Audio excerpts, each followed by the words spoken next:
5 years ago, the existence of dungeons was confirmed. They appeared simultaneously all around the world, releasing massive numbers of monsters in an event later known as the Stampede. 5 years later, in Sapporo, stands Hokkaido's largest dungeon, Chikuho, located just outside the gates of Odori Park. The area is crowded with people, when one adventurer accidentally bumps into Karaboshi Haruki. Haruki is a 27-year-old beginner-level adventurer. Chikuho has always been busy, but he feels the crowds have increased recently. He isn't popular, and didn't obtain any loot that day. During Japan's period of confusion after the dungeon outbreak, the government introduced the profession of adventurer. Those who qualified were permitted to risk their lives by entering dungeons and defeating monsters. Haruki knows he needs to work harder. As he looks at his phone, he notices that some people use their adventuring experience to gain an advantage in job hunting. Former adventurers often present themselves as confident and capable of handling harsh environments, traits that appeal to employers. Suddenly people begin running towards someone. It's Tatsun. Girls surround him, excitedly saying they are huge fans of his blog. Haruki checks his own blog, which has only 4 views, and wonders why no one reads his posts. Later, as he drives home, he appreciates the road, thinking about how the area was once mostly ruined but has now improved. When he opens the door to his garage exhausted, he stumbles upon a staircase leading underground. He stares at it in confusion. Is it a sinkhole? He wonders, only to realize it is a dungeon entrance. He is baffled by how and why a dungeon entrance appeared in his garage. His snowplow machine lies destroyed in the corner. He looks at it, now ruined, remembering how it cost 3,000 yen. He worked hard to buy it. Before owning the snowplow, he had to shovel snow by hand every morning. He wonders if he will have to do the same again this winter. As he kneels on the ground mourning his snowplow, he notices a screen lying nearby. He picks it up, wondering what it is, and sees a button on it. He presses the button and a bright light bursts from the screen. The light enters his body with a heavy thump. He panics, thinking he has been contaminated by a foreign object and desperately wants to get it out. Suddenly a screen appears in the air, displaying his name, age and skill points. He realizes it is a skill board. Engine noises approach his house. Army personnel arrive, having been contacted by Karaboshi. The men talk among themselves, asking if this is the house that made the call. Another confirms that it is, and that a dungeon has formed in the garage. One of them asks for the landlord, and Haruki greets them. They ignore his greeting and continue talking, suggesting that it might be late and that they should call the landlord. He raises his voice and responds again, saying he is right here. They freeze for a moment, surprised. Where did he come from? They hadn't noticed him at all. Karaboshi feels slightly embarrassed. This has been the case all his life. His presence is often overlooked. He once thought that becoming an adventurer would make him stand out, but it never happened. Even in school, his classmates barely knew him, and teachers often ignored him. One of the army men apologizes and asks for his license. Haruki presents it, wanting to escape the awkward situation as quickly as possible. Karaboshi believes that one day he will have an existence that cannot be ignored. The army confirms that he did not enter the dungeon, and he confirms that he did not. The army men feel relieved, knowing they will be able to enter safely after the barricade is installed. Barricades, sandbags, and barbed wire are set up around the garage entrance. He watches how quickly the army completes their work. He compliments them, and they reply that being fast is part of their job. One of the officers asks if he lost anything in the dungeon. Haruki replies that he lost a snowplow machine, and they all express their condolences for his loss. Once their work is done, the men prepare to leave. Haruki thanks them for their help. One of them asks if he plans to train, and he replies that he does. The soldier advises him to be careful, reminding him that even with barricades, safety is important. Haruki thanks them again. The officer salutes him and leaves. He wonders why they saluted him, especially since he is wearing such a flashy shirt. The soldiers get into their vans and trucks and drive away. The moment they leave, he stands up, ready to begin his adventure. He enters the dungeon, places his hand on his chest, and thinks about the screen appearing, and it does, just as he expected. It only works inside the dungeon. Magic items can be found in treasure chests, or obtained by killing monsters. These items have various effects that exceed human understanding. He looks at the screen in front of him and wonders if there is a guide. He presses a few buttons and notices an H on the screen. He assumes H means beginner, while A or S might be the highest ranks. He believes he can strengthen items or abilities using skill points. Another screen appears displaying various attributes such as vitality, strength, dexterity, and technique. It resembles a skill tree like those seen in games. He checks his stealth stat and realizes his bad feeling wasn't unfounded. He practically has it maxed out already. His attention then shifts to the special category. He wonders if special refers to a hobby or a trait, but then notices something called growth rate. It explains that the more power he gains from killing monsters, the faster his growth increases. He clicks on growth rate and invests all his points into it, only to regret the decision the next second. Maybe he should have thought it through and invested in other useful skills. He wonders if there is a way to reallocate his points, but regardless he gets up and prepares to move forward. He begins descending the dungeon stairs. As he walks down, he sees a massive cave and is impressed by its structure. The area is brightly lit. He wonders if the walls themselves emit light. He stabs the wall with his dagger to test what it's made of. The wall appears to be clay, yet it is extremely hard. When he chips it slightly, part of it collapses. As he does this, he notices a large insect approaching him. It is a giant centipede. According to the information displayed, it is a beginner-level monster. It moves slowly and has antennae on its head. Karaboshi knows it uses its antennae to sense its surroundings. If he cuts them off, it won't be able to target him properly. Then he can kill it by crushing its head. He charges toward the centipede, attacking with quick reflexes, and wonders why the information described it as slow. Despite his confidence, he tells himself to stay calm and that everything will be fine. He slices off the centipede's antennae and then tries to strike its body, but its skin is thick. The centipede lunges at him, and he dodges. Although it's faster than he expected, he can still avoid its attacks. He prepares another strike, aiming for the same spot. As he stabs straight into its head, it splits open. The creature bleeds out, curls up, and dies. Karaboshi gasps for air, exhausted from his first battle with a monster. He gets up from the ground and decides that before more monsters arrive, he should harvest what he can. As he stands, he feels something strange in his stomach, and wonders if it's level-up sickness. Suddenly he vomits onto the ground. It's a strange sensation, unlike anything he experienced in Chikuho before. He wonders if it's because of his growth rate, or perhaps something related to the centipede itself. Either way, he takes his dagger and begins cutting off the centipede's legs, receiving a large amount of XP in the process. He decides that at the very least he might be able to use the shell as armor. He wonders if this is normal for a first dungeon experience. After finishing the disassembly, he looks at the body and wonders if he did it correctly. Examining the shell, he thinks that with this much material, he could probably make a full set of armor, or sell it for a reasonable price. He picks it up but quickly realizes he can't take it out like this, as it won't fit into his bag. He looks at the rest of the body, the soft meat inside, and wonders if it's edible. He remembers how scholars classified monsters into two categories, those that can be eaten and those that can't. He takes his knife, slices through the meat, puts it into his mouth, and starts chewing. It's extremely chewy, odorless, and tasteless. He gulps it down with water. It's not that it can't be eaten, there's just no point. It has no flavor at all. Since the appearance of dungeons, crude oil prices have soared and food shortages have become common. Even vegetables are now considered food for the rich. He guesses that as a last resort, eating centipede meat might not be the worst option. Afterward, he climbs back up to his home. He opens his laptop and visits the adventurer's website, commonly known as Narou, to check for updates. Reading through the site, he learns that for new adventurers like himself, survival rates increase simply by visiting it once. There's a wiki summarizing monsters, attack patterns, and material collection methods, a bulletin board for exchanging information, and blogs that are updated and reviewed daily. Since it's rare for a dungeon to appear at home, he decides to update his own blog. Surely this will make it popular, or so he thinks. He writes about his first dungeon experience. An hour later, there's barely any progress. He wonders whether the internet can really make him famous. There are over 1 million users, yet nobody is reading his blog. He even suspects his page view counter might be broken. He doesn't think his writing is worse than the top-ranked blogs, yet no one seems to notice it. He notices that Bouken-san has updated his blog. On Narou, those who rank highest in views and influence are called rankers. As a ranker, you receive free equipment from various companies and earn money through collaboration deals. One such ranker is Bouken-san. He is a popular ranker who teaches beginners in his free time. His nicknames include Muscle, Old Man, and Naked. He enjoys adventuring at his own pace, focusing on fun rather than efficiency, but despite that, his abilities are the real deal.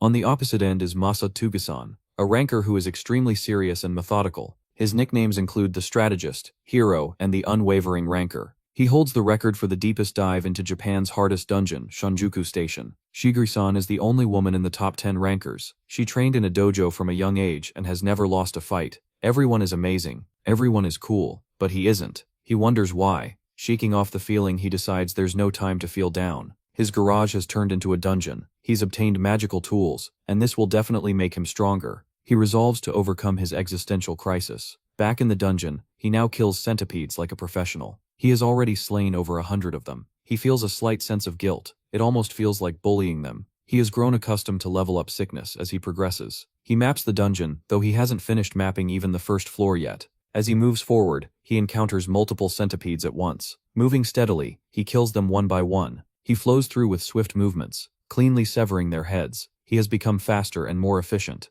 Yesterday, he struggled against a single monster and was completely out of breath. Now it feels like he's using someone else's body entirely, all because of his growth rate. In Chikuho, there was too much competition. Here, in just a few days alone, he has killed over 200 monsters. Even though he's growing rapidly, it doesn't quite feel real. His basic strength seems close to maxed out, and he no longer needs to train the basics. He wonders if it's time for a new weapon. Checking his screen, he realizes there is no boss on this floor, and although his skill points haven't increased yet, he knows they will eventually. He decides to go to the second floor. The terrain feels the same. He's heard that dungeon layouts don't change much until the 10th floor. The deeper one goes, the more difficult the dungeon becomes. Only about 10% of adventurers ever reach the 10th floor, the so-called middle levels. Since adventurers work independently, information about the upper floors is often deliberately withheld online to reduce competition. The site also mentions that floor size increases exponentially. The deeper one descends into the dungeon. As he walks through the second floor, wondering what kinds of monsters await deeper down, he hears a crumbling sound.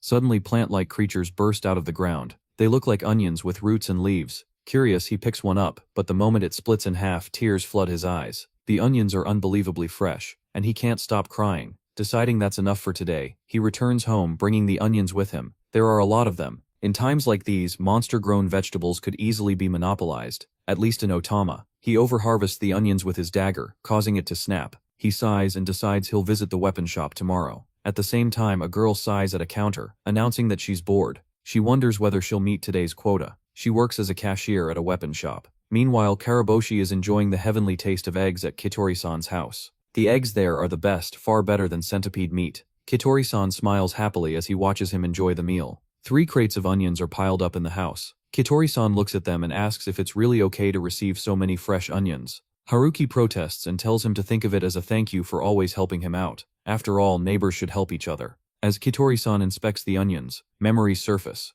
He remembers picking onions like these long ago with his wife, before she was attacked by a monster. Simply touching them brings back painful memories. He recalls how she went ahead of him in the dungeon and was attacked. He truly misses her. Noticing his neighbor fall silent, Haruki stops eating and listens. Soon he stands up to leave and apologizes for the trouble. Kitori-san tells him it's fine, thanks him for the visit, and asks if he'll be going adventuring after this. Sitting in his car, Haruki replies that he will, but before that there's somewhere he needs to go. He thinks to himself. He arrives at the guild and begins placing centipede hard shells on the counter. The girl behind it looks utterly confused, wondering what on earth has suddenly appeared on her table and where it all came from. After laying out the hard shells, he politely asks for an appraisal. She stares in amazement at the quantity and asks how he managed to bring all of this here. Proudly, he tells her there are 200 pieces. 200, she repeats, stunned, and asks if they are all his. He confirms that they are. She asks him to wait a moment. Soon after, she calls his name and informs him that the appraisal is complete. She hands him a paper and explains that there are a total of 216 shells. Those without scratches are worth 1,000 yen each, while those with scratches are worth 100 yen each.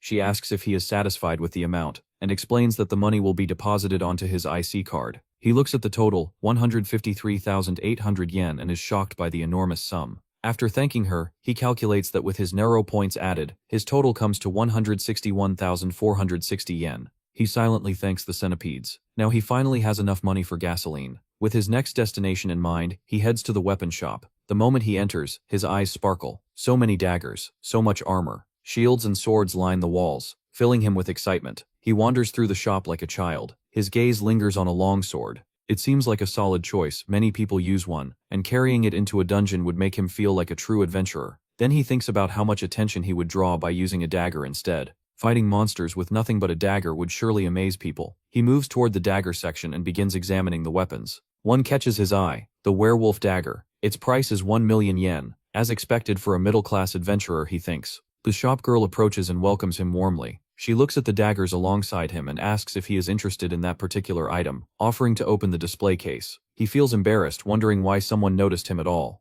His nervousness surpasses even what he felt when fighting monsters. And yet beneath it all, he is happy. Happy that someone noticed him. After opening the display, the girl invites him to freely touch and examine the weapons. He steps forward and gently grasps the werewolf dagger that first caught his eye, but he can't lift it. The girl explains that weapons made from dungeon materials choose their owner. He wonders if it's a matter of aptitude, like how a mid-level adventurer can fight mid-level monsters but not upper-level ones. The salesgirl suggests that since the mid-class weapon didn't work for him, he should try the entry-level models instead. They are a bit expensive, but their performance is exceptional. He moves toward that section and finds that he is able to pick up the dagger. He takes it out of its cover. It's a little heavy, but it feels comfortable in his hand. The girl explains that it's called the Silver Wolf dagger, as Karaboshi swings it lightly. She notes that it seems he's able to equip it, and they head toward the billing counter. He asks if she's unable to sell items that customers can't handle. She replies that many people buy weapons based on looks and price, then come back demanding refunds after realizing they can't use them. He comments that it sounds tough, but she reassures him that she didn't send him away without letting him experience something slightly painful first. Karaboshi falls silent. She enthusiastically adds that if he tried to return the weapon, the shape of his face would change. He smiles awkwardly and says he won't return it. She then asks if he's a mid-level adventurer. He replies that he's not. He only started recently. She begins inspecting his armor, pointing out that his leather armor is badly damaged. Embarrassed by her touch, Karaboshi remarks that he's still untalented. She keeps examining the armor, noting the many scratches, then suddenly hops onto the counter with impressive agility, bringing herself to eye level with him. She insists that what she's doing is reasonable, and that she doesn't want him to die. She then looks at him with puppy dog eyes and asks if he thinks she's being weird, tears welling up. Seeing her cry, he immediately comforts her, saying she's not being weird at all. She goes on to suggest that he really should equip better armor, or else he might die. Panicking, he blurts out that he'll buy it. He ends up purchasing a centipede protector for 50,000 yen, a silver wolf dagger for 98,000 yen, and a strange mask for 500 yen, for a total of 148,500 yen. He takes his bag and leaves the weapon shop, as the girl thanks him for his purchase. As Karaboshi walks away, she starts celebrating. Yuduki Akane Ichibishi, the weapon shop clerk, can't believe she managed to meet today's quota. Raising her sales numbers had been difficult. She thinks about the strange mask filled with bad miasma that never sells. It wasn't even a magic item, and yet she managed to get rid of it. She reflects on how easy he was to sell things to, and feels elated, already planning to brag to the neighboring shop clerk. Then she remembers something unsettling. The silver wolf dagger he chose shouldn't be usable by anyone below the middle levels, since silver wolves are monsters that appear on dungeon floors 6 through 8. Their fangs can be turned into high-quality weapons that perform well in the middle levels. She briefly wonders why the man claimed to be a beginner, then lets the thought go as she doesn't care about him. Meanwhile, Karaboshi is in shock over how much he spent. Back in Chikaho's underground floors after experiencing the real dungeon in his garage, he can't understand why so many people come here. The dungeon is crowded with both men and women. Normally, adventurers have to compete for monsters on the first and second floors, but today feels different. Someday he vows to reach the deepest level of the dungeon. He checks his level screen, and as expected, it has updated. His deepest floor reached is now listed as the second floor, and he has gained a skill point. He guesses that skill points can't be earned outside the dungeon, or perhaps the conditions there are too easy. He recalls that he couldn't kill the centipede with a single thrust before, and wonders whether it would still be challenging now. Was it because of the dagger's performance? With those thoughts, he prepares to explore deeper. From here on, there will be fewer people, and as he descends, he should start encountering more monsters. As he's thinking this, a killer rabbit suddenly charges at him. It attacks with tremendous force, enough that he would have been injured if not for his new armor. Killer rabbits are vicious creatures that move at incredible speed thanks to their highly developed legs. According to the website, only the meat and horns of male killer rabbits can be sold for a high price. He knows this monster is far stronger than the centipedes, and he can clearly feel its murderous intent. Strangely, this excites him. He slashes it with his dagger, but the rabbit attacks again without losing much speed. He strikes it once more, sending it flying into the air. It charges again at full speed, claws extended, but this time Karaboshi is ready. He cuts it mid-air, then finishes it off on the ground. The rabbit is dead. Panting, he collapses to the ground, amazed that he managed to defeat it. Other adventurers arrive moments later, confused. They ask what happened, and although they find the rabbit, it's already dead. They wonder who killed it. Karaboshi tells them that he did. The adventurers are shocked that someone was faster than them. As he tries to stand up, he notices his body trembling. He realizes the monster's speed and killing intent shook him more than he thought. Nearby, the other adventurers murmur among themselves. One adventurer said that's why they should have killed it quickly. Another complained that it wasn't his fault, while a third warned them to hurry because the monster parade was coming. Karaboshi was confused. What were they talking about? Deciding there was no point in collecting the drop, the adventurers started running in one direction. Karaboshi got up and ran in the opposite direction. Meanwhile, in the underground levels of the Chikaho dungeon, a girl was standing around aimlessly when some adventurers called out her name, asking if she was Karen-chan. Startled, she politely replied that yes, she was Karen. The three adventurers looked at her in confusion, unsure if this was real. One of them confirmed that he had used Narou's recruitment forum, while another commented that he had expected either a troll or a guy. Karen bowed and said she would be in their care today. They returned the greeting and said it was nice to meet her. The three introduced themselves as Lars, Shikama and Haria. Shikama asked her age even though they had just met. She replied that she was 18. Haria remarked that she had only just reached the eligible age. Lars frowned, saying he didn't like that she was so young and might not be reliable. He joked that it was still better than being alone with the newbie Shikama. Haria added that at least it wouldn't be a naked Shikama wielding only a blade. Karen didn't enjoy the joke and instead focused on checking her equipment. Shikama announced that they should get going and suggested that since Karen was new, she shouldn't push herself too hard and should just follow them. Determined, she confidently agreed. Shikama reassured her that it wouldn't be too difficult since they usually operated below the 9th floor and would get there quickly. As they moved through the dungeon floors, Karen struggled to keep up. Shikama supported her, helping her move forward. Haria commented that she looked really tired. Lars wasn't surprised, she was a beginner after all. Karen began doubting herself. Just from fighting the monsters on that floor, she felt a wave of level-up sickness and wondered if she could really keep going. When Shikama tried to help her sit down and told her to rest for a bit, she protested and insisted on continuing, saying she was fine now. He tried to encourage her, telling her that he thought she was very brave. Despite being an ordinary girl, Lars remarked that women adventurers usually just mess around on the 1st and 2nd floors. He added that this was true because the lower floors are actually more dangerous. Haria pressed his ear to the wall and heard something. Lars asked if it was close. Haria replied that it was still far, but they would be here soon. Karen, sensing that something was wrong, asked what they were going to do, as she sat on the ground struggling to catch her breath. They simply replied that it was obvious they were going to run. All of them started running at once. Karen was confused. Why were they running? What was happening? As they moved, Shikama explained that a monster parade was approaching. A monster parade is a large-scale migration of monsters within a dungeon. The causes vary, but according to the website, adventurers are advised to prioritize retreat when one occurs. Karen tried to get up and follow them, but the sounds grew louder. The parade was close. A large number of monsters were rushing toward them. She saw the other 3 already far ahead, leaving her behind. Realizing she had to run, she shouted for them to wait. They glanced back and yelled at her to hurry up, calling her a crazy newbie. The 3 began arguing among themselves. Shikama protested that he wouldn't be a man if he didn't help her, but Lars and Haria strongly opposed him. If they stopped, the monster parade would catch up, and they couldn't afford to wait for her. Karen was still trying to catch up, confused and terrified. Suddenly, they all stopped. Shikama raised his shield in front of them. Seeing this, Karen felt relieved. She thought they were going to fight.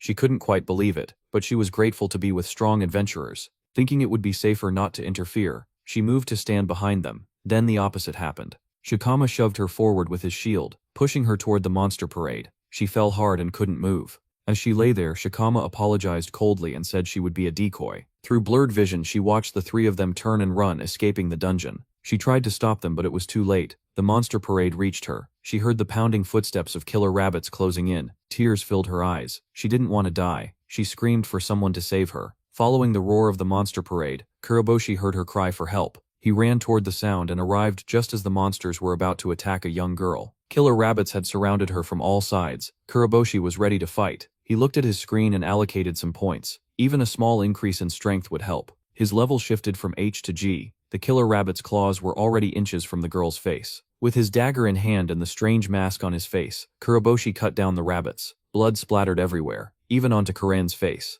With his new armor and mask, he tore through the monster parade, right, left, and center. Kill after kill after kill. Even though his strength increased by only 1 point, it felt completely different. His body burned, nausea welled up, and his head throbbed, but it was exhilarating. This was what adventuring truly felt like. Breathless, he finally stopped. The killer rabbits lay scattered across the ground. As he let out a long sigh of relief, he heard the girl getting up. He turned around and she froze when she saw the strange mask he was wearing. Karen made a small, awkward sound and apologized. He realized it was because of the mask and wondered if he should take it off. Suddenly, she grabbed his hand, startling him slightly, and thanked him for saving her life. He couldn't form a proper sentence and simply replied that it was no problem. Still holding his hand, she continued speaking, saying she truly thought she was going to die. Karabashi couldn't get over the sensation of her touch. She was alive, and he was genuinely glad he could help her. Together they collected the horns and meat from the killer rabbits. He thanked her for helping with the materials. She introduced herself as Karen Kurosaki, and he introduced himself as Haruki Karabashi. She asked if he planned to keep the mask on. After packing everything up, they prepared to leave the dungeon. She offered to carry some of the materials, and he asked if she was sure she could handle it. As they walked out, she asked if Haruki was a Sapporo ranker. He corrected her, still wearing the mask, saying he was just a beginner. She stopped in her tracks. Just a beginner? Then why did he charge into a monster parade? He replied that he'd entered a self-centered daze. Karen was amazed by the answer. Karabashi himself was even more surprised, thanks entirely to the skill board. He was shocked that he had been able to charge into a monster parade and come out alive, even though he was just a beginner. He then mentioned that he had passed a party of 3 men while heading toward the monster parade, and asked if she knew them. Her expression fell. She replied that those men had been recruiting new members on the Narou website, and she had thought they would help her level up. Then she stopped mid-sentence. He understood. It is an adventurer's duty to protect others. He couldn't forgive those who acted recklessly or abandoned the weak. Of course, there are times when comrades must be left behind, but those three hadn't hesitated at all, and had only cared about escaping the dungeon. Lars had insisted they should run immediately, and Haria had viewed Karen as nothing more than a sacrifice. In Karaboshi's eyes, such people were unforgivable. At the Adventurers Guild, Yuduki Akane from the weapon shop was speaking with a guild clerk. Yuduki was asking her to review the weapon shop's income statement, emphasizing a comparison with the previous year. The store's profits had increased to 200%, and she repeatedly stressed the figure. She then smugly asked whether the clerk's branch was doing well. The woman behind the counter snapped back, telling Yuduki to stop boasting because she was being irritating. Although they were both branch managers, the clerk was Yuduki's senior, and Yuduki was expected to show some respect. Yuduki retorted that seniority based solely on years of service was meaningless in this day and age. What mattered now were results. Between herself, a young attractive woman with outstanding performance, and the other clerk who was average and older, the difference should have been obvious at a glance. The clerk was stunned, wondering who Yuduki was calling an elder. At that moment someone entered the guild, apologizing for interrupting. Both women instantly changed their expressions, and warmly welcomed the customer as they turned around. They froze in shock. A man wearing a strange mask stood there, carrying a large number of killer rabbit horns with a small girl behind him. Recognizing the mask, Yuduki immediately ducked behind the counter. Karaboshi spoke up, saying he wanted to sell the horns and asking them to appraise the materials. Yuduki felt a chill run through her. She recognized the mask and wondered if he was the same customer from her shop earlier. Karaboshi and Karin approached the counter and poured the horns onto the table. The clerk asked if they were killer rabbit horns. Karin confirmed it and added that there should be around 100 of them. Both clerks were stunned by the sheer quantity. Yuduki found it suspicious. Killer rabbits were dangerous monsters that beginners couldn't normally handle. Taking down 100 of them in a single afternoon was far beyond beginner-level bronze work. Since female killer rabbits didn't have horns, it was possible that even more had been killed. Accomplishing this alone was clearly abnormal. The clerk thanked them for waiting and announced that her appraisal of 101 killer rabbit horns came to 220,000 yen. She double-checked the receipt to confirm her assessment. Karaboshi agreed to the amount. The clerk then asked if he would like to use the team division feature. Unfamiliar with it, he asked what it was. She explained that it allowed the payout to be divided and deposited separately, and that it also granted service points, making it a good deal. He listened and agreed to use the feature.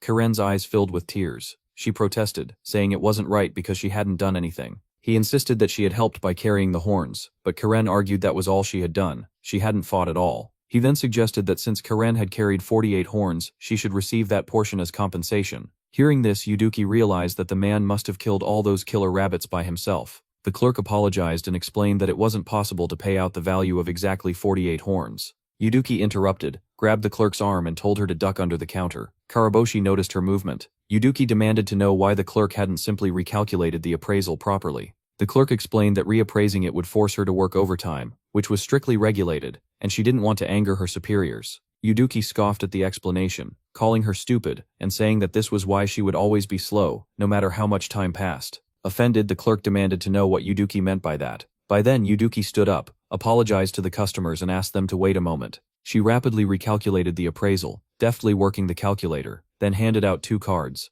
She thanked them for their patience and explained that the payout had been adjusted. 1 share equivalent to 53 horns, plus 50% of the value of 48 horns, with the remaining amounts deposited separately to each of them. Both Karaboshi and Karan thanked her, and left the guild. As they departed, Karaboshi became certain that this woman was the same person from the weapon shop earlier that afternoon. The clerk, clearly upset, demanded to know what Yuduki thought she was doing, and insisted on an explanation of her actions. Yuduki shouted back that this was a major customer, and even if she usually followed what the boss said, it was fine to let half of his commands slide when the customer was the one bringing in the money. The clerk protested, asking whether Yuduki even realized how rude she was being to both the boss and the customer. She declared that she would report everything Yuduki had done that day to their superior. Yuduki replied that she did not care, and said that someday the clerk would thank her. The clerk was astonished by how Yuduki always had a comeback. As they moved toward the car and Karaboshi prepared to leave, Karin stopped him and asked how she could repay the favor. He was confused and said it was fine, explaining that he had only wanted to save her and that was all he had done.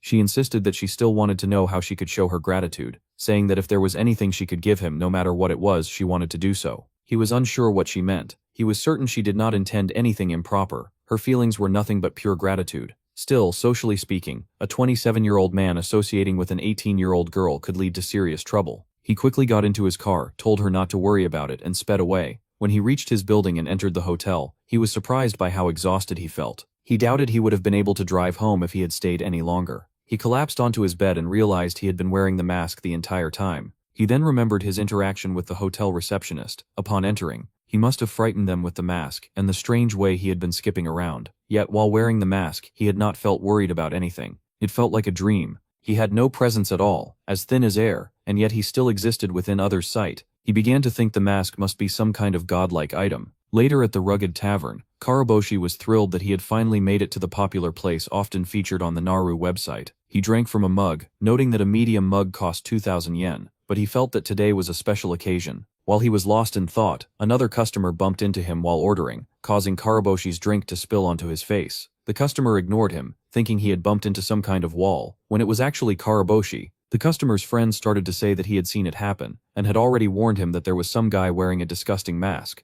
The other replied that he had already seen him too, confirming that he was talking about the guy with the dagger. He remarked that from head to toe the man looked like a complete beginner. The first agreed, adding that he was wearing a totally unfashionable, disgusting mask because he was a nobody. Karaboshi overheard their conversation, and was amazed that he had actually been noticed and even become a topic of discussion. To him this was wonderful. He suddenly stood up, raised his mug, and felt as if he had gone from being thin as air to truly existing. He asked for another beer. The people around him were startled, as they had not noticed his presence before. The waitress came over and served the drink. He took the mug from her hand and greeted her. After finishing, he decided to return to the hotel. Back at the hotel, he began writing a blog post about the monster parade encounter. He felt that today's post had great content and would definitely get reactions. He had forgotten that the girl he met in the dungeon had also mentioned that she was blogging. He searched and found her blog titled "I Was Saved." In her post, she wrote that she would never forgive those adventurers and expressed her gratitude toward Karaboshi. When he checked her blog statistics, he saw that 1,043 readers had already bookmarked her post.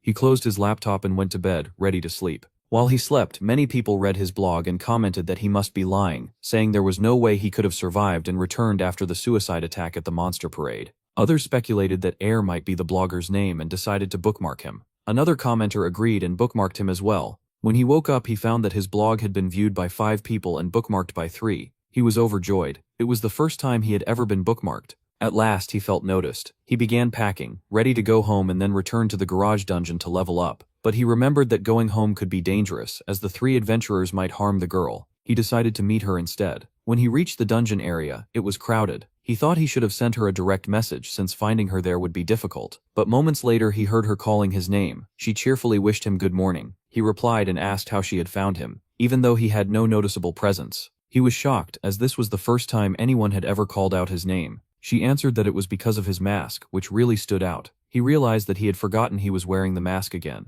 She touched it and commented on how amazing it was. For a godly item that cost only 500 yen, she thought the shop clerk must be a goddess. Karen asked if everything was all right, having noticed how flustered he looked. He explained that he had been worried about the men from the previous day. As he spoke, the 3 adventurers approached them. Only then did they notice the man wearing the mask. Karaboshi asked Karen if those were the men, and she confirmed that they were. He told her not to move. As he had suspected, the 3 adventurers had come to check whether the girl was dead. If she was alive, they planned to threaten her, or possibly even kill her, to prevent her from spreading a bad story. Adventurers like them could be disqualified for such actions. As these thoughts crossed his mind, the 3 charged at him, ready to fight. He could not believe that in such a crowded place they would attack a young girl so openly. He analyzed them in an instant. If he dodged Shikama's shield, Harya's arrow would follow, and even if he endured that, Lars was waiting with his broadsword. He focused, carefully concentrating as they closed in. He was planning how to evade the attack when a sword came toward him, just about to pierce his torso. Just as Shikama's blade was about to strike Karaboshi, it was intercepted by another sword.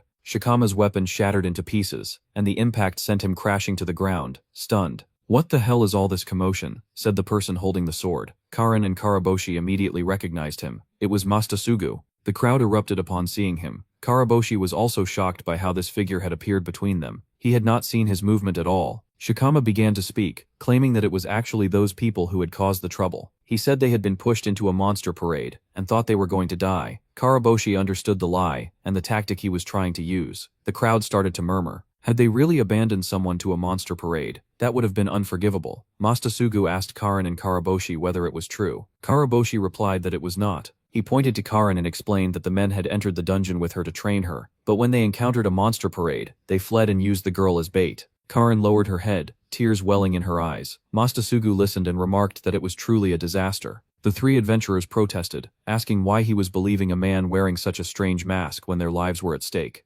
Mastasugu turned to them and said that he believed nothing. The moment they drew their weapons against other humans, they had already lost all credibility. Shikama protested, asking how he could judge them simply by looking at their weapons, insisting that it had been self-defense. At that moment the police arrived and asked what had happened. The three adventurers lost their composure, unable to handle the situation. Even the police recognized Mastasugu, and one of them commented that he was a fan. Karaboshi assumed that even the police admired him, but he felt relieved that the authorities had taken over. Karin and Karaboshi stood at a distance. Karin asked whether everything had worked out, and if the situation was finally settled. Meanwhile, Mastasugu explained the events to the police. Karaboshi thought that if it truly ended there, it would be for the best. The police then dragged the three adventurers away without further questioning. Since no formal complaints were filed, they left the matter to Mastasugu's judgment. As they were being taken away, Mastasugu turned to Karaboshi and asked his name. Karaboshi hesitated for a moment, before answering that his name was Karaboshi Haruki, and that his alias on Narou was Air. Mastasugu smiled and remarked that he was quite strong, wasn't he? Karaboshi was confused. He did not understand why Mastasugu said that so suddenly, nor whether it was praise or hostility, and he did not know how to respond.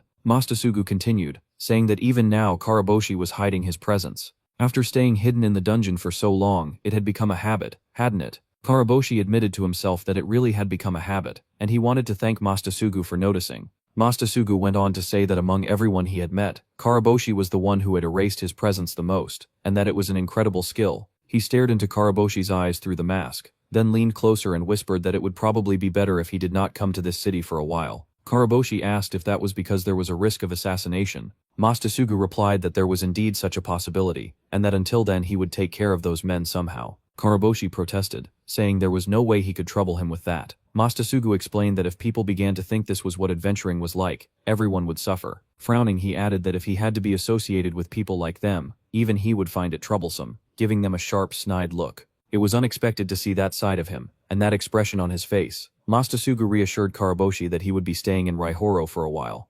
Karaboshi asked if he could really leave everything to him, and Mastasugu confirmed that he could. He added that those men were rotten to the core, and that he was doing this for his own sake, telling Karaboshi to remember that. Karaboshi replied that he understood. Mastasugu grabbed Shikama by the collar and dragged him away as the crowd went wild, clamoring for autographs. Karaboshi slipped off to a corner and pulled up the screen. It was the first time he had ever looked at someone else's status, especially that of a top-ranked adventurer. Opportunities like this were rare, so he wanted to use it as a reference. However, as soon as he saw the overwhelming numbers on the screen, he realized there was nothing he could learn from it. Mastasugu was A rank, simply because he was a top ranker, and beyond that, he possessed divine protection, Shikigami. If someone had divine protection, that meant they had received a revelation from God. Karaboshi wanted to know more about the Holy Sword, but the status window vanished. He had moved out of the board's recognition range. Even so, he could still check the skill tree derivation, and he wanted to see the details of the Holy Sword as well. Just then, Karin came running through the crowd and asked him to take her to the dungeon. He was confused. She explained that since Mastasugu had said he should not stay in the city, she should not either, and asked him to take her to the dungeon at his home. He was shocked. How did she know about the dungeon in his garage? She told him that when he said his alias was Air, she had looked him up by reading his blog and confirmed that he was the same person who had written about a dungeon appearing at home.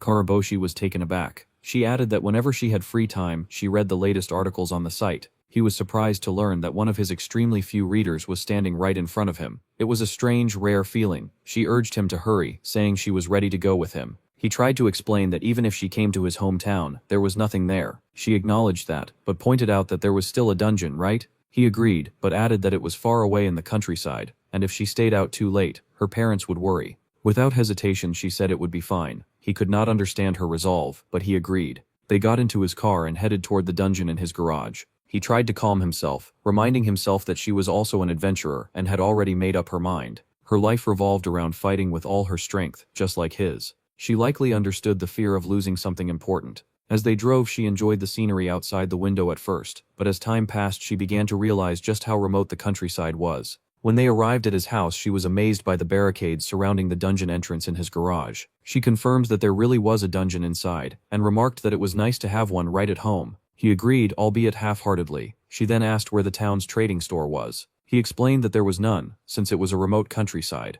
Surprised, she asked if there wasn't even a weapon shop. He stopped her and told her not to look at him like that or ask any more questions, explaining that everything had been wiped out by the age of online shopping. Still, she remained hopeful. Since a dungeon had appeared, things would surely improve. He then asked if she was ready to take a look inside. As they descended the dungeon stairs, he asked if she knew what kind of monsters appeared there. She replied that they were centipede monsters. He agreed, saying it was because she had read his blog. He explained that her life would not be in danger, but the monsters could damage her armor, so she needed to be careful. She acknowledged this. He noticed that her armor was basically just clothing, and that the stick in her hand was not a wand but a root staff. She was wearing leather boots. Root staffs were made from defeated monster materials, and were unpopular in dungeons. They were difficult to handle, B-class entry models. He did not understand why she had chosen that weapon, which made it all the more interesting to him. He decided to ask her about it later if he got the chance. Suddenly, a centipede monster appeared, and her heart began to race. She was terrified. He reassured her that it was fine, saying that centipedes were not very strong. She replied that her heart certainly was not fine. He tried to encourage her, suggesting that since this was a rare opportunity, she should try attacking it. She stood frozen in front of the centipede. He stepped forward and pinned the creature with his foot, restricting its movement, and explained that its weak point was the head. She panicked, wondering how he could remain so calm, and asked whether he was not disgusted. He replied that he actually found them cute, explaining that the way their legs moved and their bodies wiggled made them adorable to him. She could not even look at it, and begged him to kill it already, saying she would get goosebumps to death. He told her that their eyes were lethal, and that if she looked away out of disgust, she would die. He asked her whether she was a girl who feared disgusting things, or an adventurer who could face reality head-on. That question stirred something in her. She tightened her grip on the staff, stepped forward, and struck the centipede in the head. The next moment, she began to vomit. He commented that level-up sickness was truly awful. As he collected the centipede's hard shell, she asked how long it had been since he became an adventurer. He replied that it had only been since that year. She was astonished to learn that he had become an adventurer in the same year as she had. He confirmed that it was true. She asked whether he had originally been interested in martial arts. He replied that he had not. When he was a student, he had only done track and field, nothing more. After he started working, his company turned out to be a black company. She wondered how he had become so strong while she was still so weak. He helped her to her feet and told her that since his home was nearby, she could hunt as much as she wanted. If she defeated monsters steadily, she would grow stronger. She replied that she would do her best to exterminate them all. He told her she did not need to push herself that hard. A few days later, she had become much better at hitting centipedes. After defeating another one, he estimated that it was around her 100th kill. He commented that it was still dangerous to fight one alone, and that the fact she could do so showed how quickly she was improving. Panting on the ground, she apologized and said she needed a break. He agreed and suggested they rest. She lay on the ground completely exhausted. He thought about how impressive she was. She had not complained even once. She had grit and never slacked off. That quality would surely help her in the future. He pulled up her skill board. She had no points, and her rank was H. Then he noticed something that shocked him. While Karen lay on the floor wondering what she would do if centipedes appeared in her dreams, he continued reading her skill board and saw the words magic power. He was stunned. There was still no public information about magic, yet this was the very skill experienced adventurers had been desperately waiting for, and it was right in front of him. His curiosity surged. He wanted to hear about it, see it, and understand it. However, it seemed she was hiding her magic power, which meant she was deliberately avoiding using it. The rest of her skill board looked the same as his. Novice adventurers like them had no real means to protect themselves from malice, and revealing unknown information was extremely dangerous. He decided to ask carefully, and indirectly. He casually asked Karen whether it might be possible that she could use magic. Instantly, her guard went up. She frowned and asked why he would ask something like that. Realizing he might have been too direct, he quickly covered it up, saying that he had just noticed her outfit and thought it looked like something a magical girl might wear. She replied flatly that magical girls wore dresses. He awkwardly followed up, saying that if magical weapons existed, then magic skills should exist too, right? He explained that he had been thinking about it for a while, and was simply curious. She replied that even if someone could use magic, they would not make it public unless they were an advanced user. He asked her why she thought that. She replied that it was because it could be dangerous. Karaboshi understood. She was protecting herself. She was well aware of the danger surrounding her magic power. He looked back at the screen. She had 3 points available. He was not sure whether this was good luck or bad luck. It was something he did not have himself, which made him think that this magic power combined with her points might be her destiny in some way. He allocated all 3 points into magic power. Karen did not understand what he was doing. Suddenly, strange sounds echoed around them. It almost felt like an earthquake. She commented that he had a bad feeling about this, and suggested they leave the dungeon. As they moved, he added that it felt like something was breaking. She became scared and asked what if it was a centipede monster parade. He tried to calm her, explaining that individually they were not very dangerous, but in large numbers they could cause harm. As they moved forward, a giant centipede appeared from the 8th floor. It had far greater killing power. It was poisonous, fast, and had an extremely sharp sense of smell. He was confused. Why was a giant centipede doing the first floor? It crawled forward at high speed. He told Karen to fall back and watch out for attacks from behind. He took out his dagger and attempted to strike, but the centipede targeted Karen instead, and lunged at her. Giant centipedes were not monsters that normally appeared here. They were rare mutants, sometimes even stronger than dungeon bosses. He tried striking its head, but even that part was incredibly hard.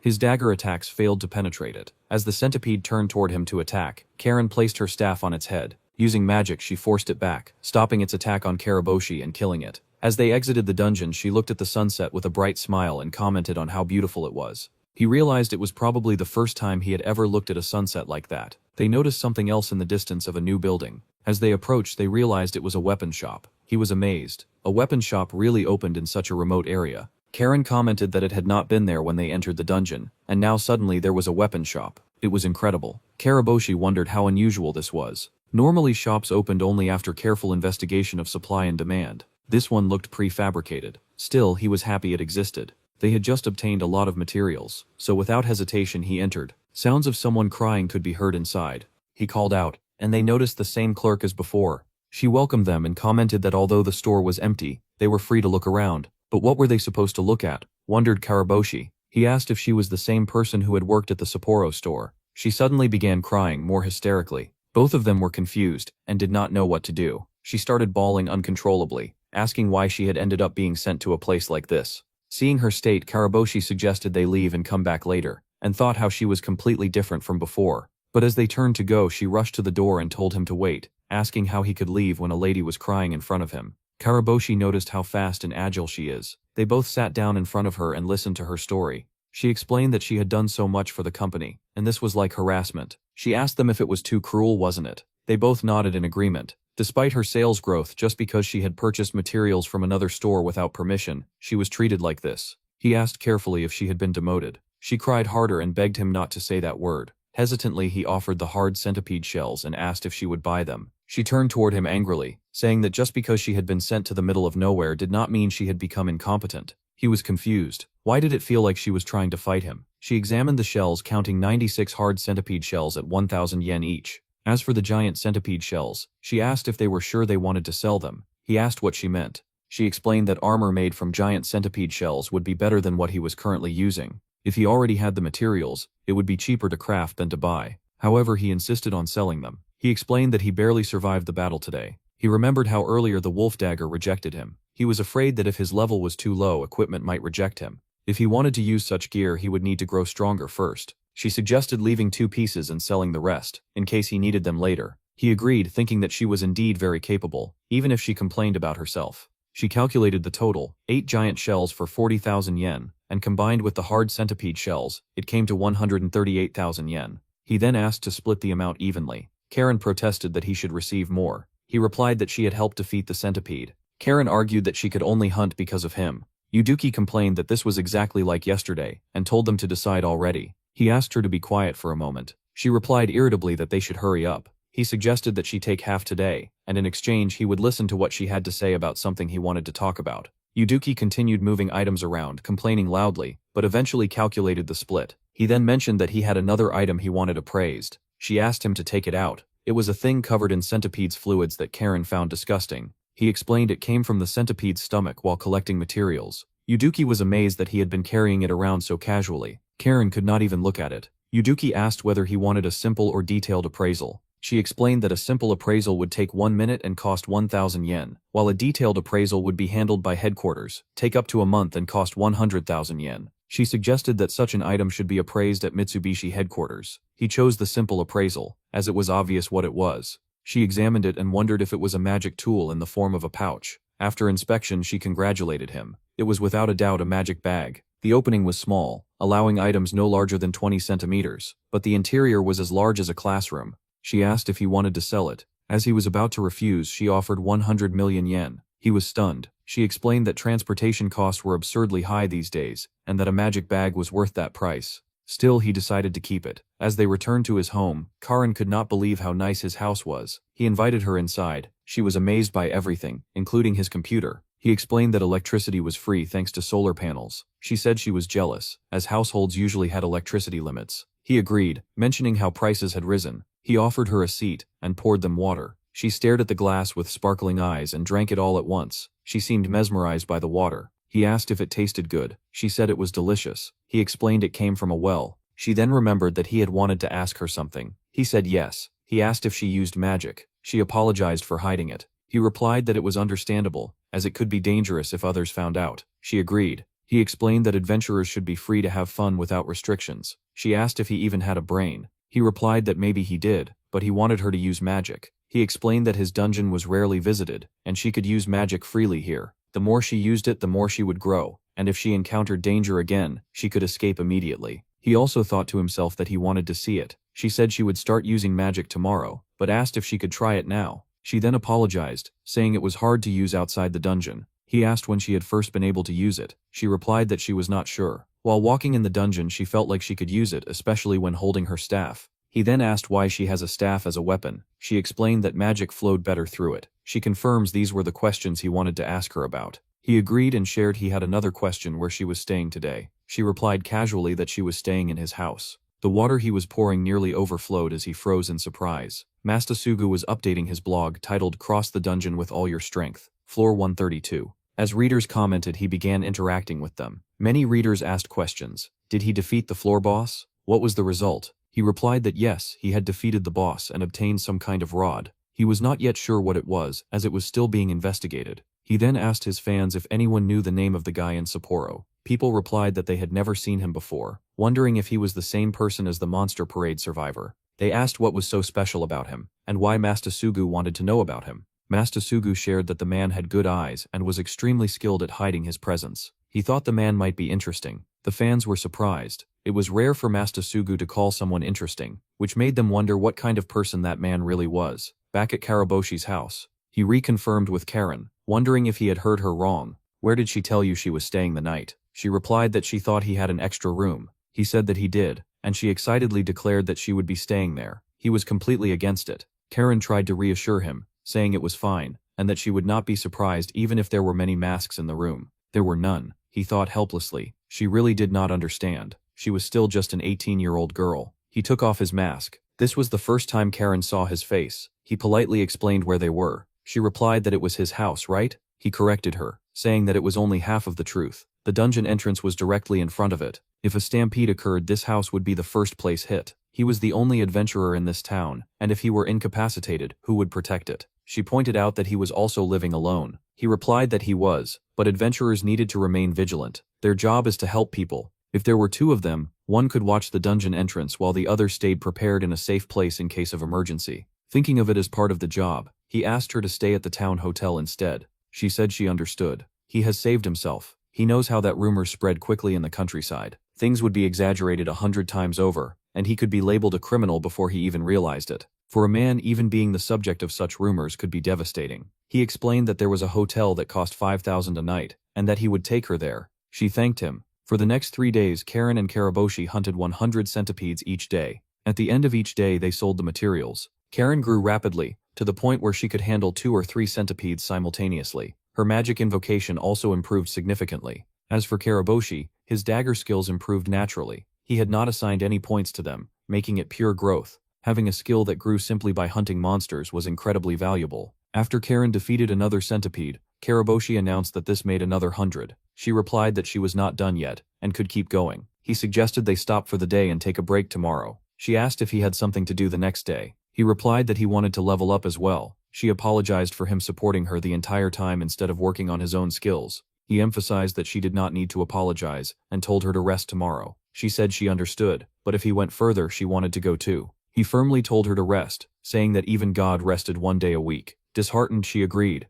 The next morning, Karaboshi was excited. It had been a while since he had gone solo. He did not want his own growth to stagnate. Rest was also part of an adventurer's job, preparing the body for emergencies. He passed through the centipedes on the first floor and the onions on the second, moving to the third floor. The third floor looked unchanged. He wondered if he could reach the fourth. As he thought this, a black raccoon appeared. The black raccoon was a highly mobile monster with powerful claws, a tanuki-type derivative. It attacked immediately. He tried striking it, but it was extremely fast, even faster than killer rabbits. Still, that did not mean he could not handle it. He used his dagger, aiming for its body mid-air. After adjusting to its movements, he struck cleanly. He continued hunting raccoon after raccoon, stopping only after defeating around 100. He leveled up 6 times and his backpack was filled with tanuki meat. He was excited about making tanuki soup later. Now that the 3rd floor was cleared, he moved toward the 4th. Near the 4th floor entrance he was greeted by the floor boss. It was a lone black raccoon, without any minions. A one-on-one fight. He readied his dagger. The raccoon pounced. His adrenaline surged. He closed in and saw his reflection in the raccoon's eyes. He stabbed thinking he had stopped it, but he was wrong. Its claws scratched his armor. Instead of fear, excitement filled him. He used his agility, repositioned, and pierced its head with his dagger. The boss was defeated. He placed his foot on its body, satisfied. Suddenly the dungeon began to shine. He remembered reading that this was the sign of a first-time boss's defeat. He also recalled that a special item dropped when a boss was defeated for the first time. When he looked again, the body was gone. Only his dagger remained embedded in the ground. The body of the black raccoon has been swallowed by the earth. Confused, he noticed a raccoon claw and a metallic object nearby. It looked like iron. It must be a boss drop, possibly real iron. He decided to appraise it later and moved on. Checking his screen, he noticed no change in his points. Confused, he reviewed the rules which mentioned entering a new lower floor for the first time grants 1 point. Defeating rare species grants 1 point. Defeating bosses does not grant points, and killing normal monsters grant no points, and skills can grow naturally without points. As he read further, he noticed a new skill, imitation, in his skill board. Imitation allowed him to copy enemy movements. It was a combat skill that appeared spontaneously. He was pleased but decided not to assign points to it yet. He moved deeper into the 4th floor. The scenery was beautiful,